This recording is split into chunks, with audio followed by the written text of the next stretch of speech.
Hello and welcome dear students to my channel ma'am की पढ़ाई. I am your teacher Shubhi Malvia. Today we will study fourth lecture of the chapter French Revolution and our topic is the reign of terror. Students, in last lecture I have explained that now France became the totally republic. Means अब जो France था वो पूरी तरह से Republic हो गया था. रिपब्लिक मीन्स मैंने ऑलरेडी आपको बताया था कि अब वहाँ पर मोनार्की नहीं रह गई थी. सिर्फ कॉन्स्टिट्यूशन के थ्रू लोग वोट के ज़रिए, जैसे डेमोक्रेसी आप कह सकते हैं, डेमोक्रेसी के तहत लोग वोट करते थे और लोगों ने नेशनल असेंबली, जिसका नाम अब कन्वेंशन हो गया था, उसे बना दिया था.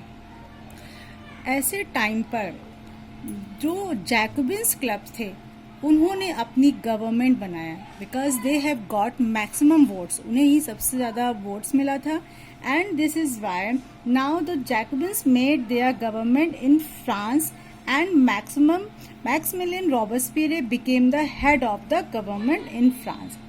फ्रांस में जब जैकोबिन्स की गवर्नमेंट बन गई तो जो उसका हेड बना वो मैक्सिमिलियन रॉबेस्पियर. देखिए बच्चों, मैं जो भी कुछ इसमें नाम बता रही हूँ या मैंने इसके पहले भी बताया, जो भी डेट्स हैं, these are so much important for you.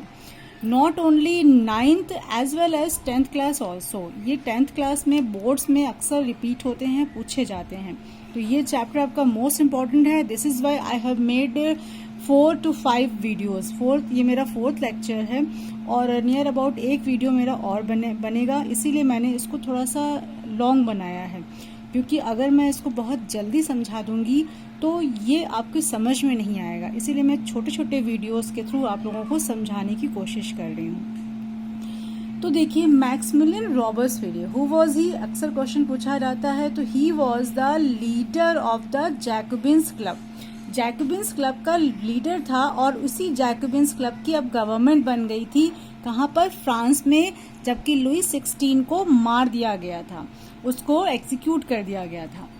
And he followed a policy of severe control and punishment. जब वो हेड बन गया तो उसने कुछ पॉलिसी को अपनाया, फॉलो किया, जिसमें उसने कहा कि सीवियर कंट्रोल मीन्स उसको लगता था कि ऐसा ना हो कि उसके हाथ से गवर्नमेंट चली जाए या उसके हाथ से जो उसकी पावर है चली जाए, इसलिए वो हमेशा कंट्रोल रखने की कोशिश करता था.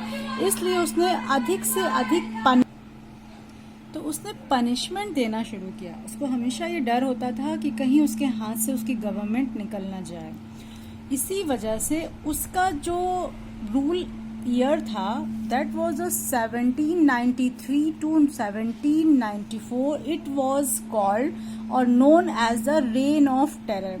इसीलिए उसके इस रूल को, इस पूरे उसके गवर्नेंस के टाइम को रेन ऑफ टेरर के नाम से जानते हैं. टेरर मीन्स एक डर, एक भय का बहुत ही ज्यादा भयानक माहौल, और रेन मीन्स उसका शासन. तो यानी कि एक डर या एक आतंक का शासन. वो किस समय से किस समय तक हुआ? 1793 टू 1794. अब उसकी पॉलिसीज क्या थी वो देखते हैं. First point, he got arrested all enemies. उसने अपने सारे एनिमीज को अरेस्ट कर डाला. Clergy, x nobles, other political party members. Clergy आप लोग जानते ही हैं, जो कि चर्च से रिलेटेड लोग थे. एक्स नोबल्स जो नोबेलिटी से रिलेटेड लोग थे, उन लोगों को, और साथ ही साथ में उसके अगेंस्ट जो पॉलिटिकल पार्टी के मेंबर्स होते थे उन सब को उसने अपना अरेस्ट कर दिया था. और सिर्फ उतनों को ही नहीं, even members of not other his own party members too. उसने अपनी पार्टी के मेंबर्स को भी अरेस्ट करा.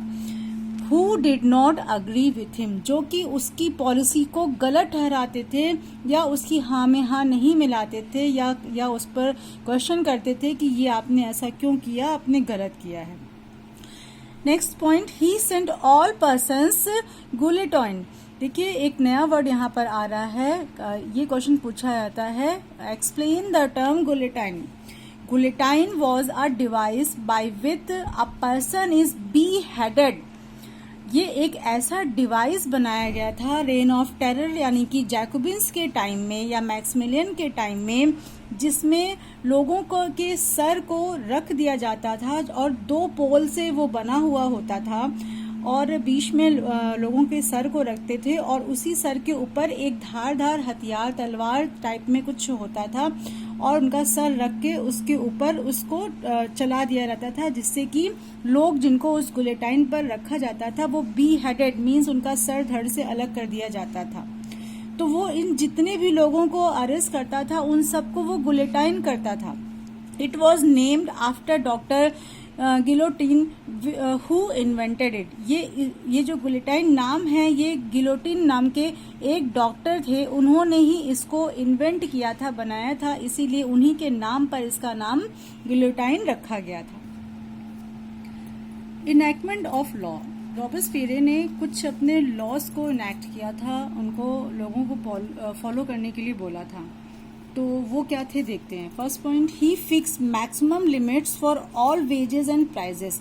वो इक्वालिटी पूरे फ्रांस में चाहता था, इसलिए उसने क्या किया था कि जितनी भी लोगों की वेजेस थी, वेजेस मतलब लोगों की सैलरीज, और जिस भी चीज़ों के दाम थे उन सबको उसने एक मैक्सिमम लिमिट फिक्स कर दिया था कि इससे अधिक ना कोई वेज ले सकता है और ना ही किसी चीज़ का दाम लिया जा सकता है। Every citizens were forced to eat equality bread, not expensive white flour. पहले के समय में जो नोबल्स और क्लर्जी होते थे वो एक स्पेशल टाइप का व्हाइट फ्लोर से बना हुआ ब्रेड खाते थे। तो उसने अपने टाइम पर सारे सिटीजन्स को फोर्स कर दिया कि वे सभी इक्वालिटी ब्रेड खाएंगे, कोई भी एक्सपेंसिव व्हाइट फ्लोर ब्रेड नहीं खाएगा। Meat and bread were ration, उसने मीट और ब्रेड को राशन कर दिया, मीन्स उनको फिक्स कर दिया कि इससे ज़्यादा अमाउंट में लोग इसको खरीद नहीं सकते हैं। Peasants had to sell their produce on fix prices to government, और उस पीजेंट्स को अब गवर्नमेंट को एक फिक्स प्राइजेस पे अपनी प्रोड्यूस, अपनी क्रॉप्स को बेचना पड़ता था। उससे अधिक वो पैसा नहीं ले सकते थे, ना वो किसी और को बेच सकते थे। Citizens were addressed as citione and citione in place of sir and madam. Citizens जो मैन होते थे उनको सिटियोन और जो विमेन होती थी इनको सिटियोने उसने कहलाना शुरू किया, जो कि पहले के समय में सर और मैडम कहा जाता था।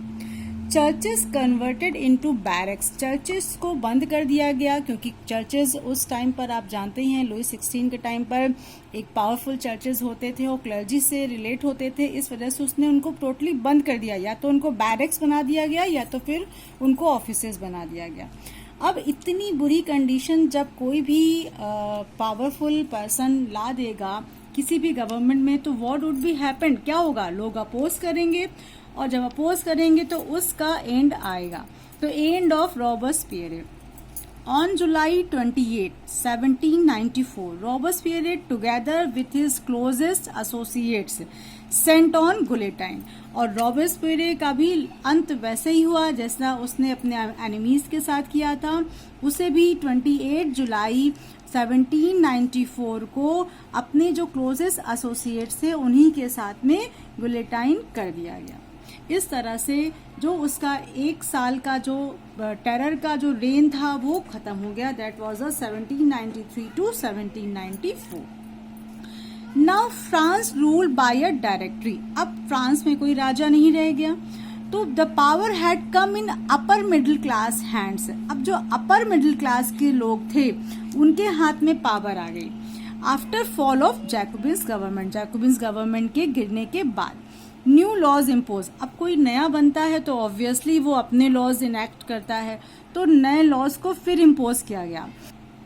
Who have house and property can vote. अब जिनके पास हाउस होगा और प्रॉपर्टी होगा केवल वही लोग वोट दे सकते हैं। पीपल वोट एंड मेक, लोगों ने वोट किया और क्या बनाया, 2 लेजिस्लेटिव काउंसिल।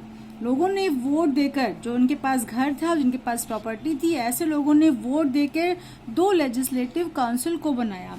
और इन 2 लेजिस्लेटिव काउंसिल ने एक ऐसी डायरेक्टरी को बनाया जिसमें कि 5 मेंबर्स सिर्फ होते थे, ओनली 5 मेंबर्स।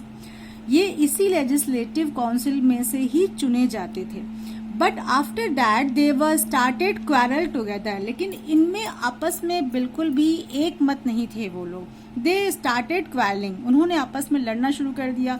हर टॉपिक पे इनका डिफरेंट ओपिनियन होता था, वो किसी भी एक ही टॉपिक पर सारे के सारे अग्री नहीं होते थे।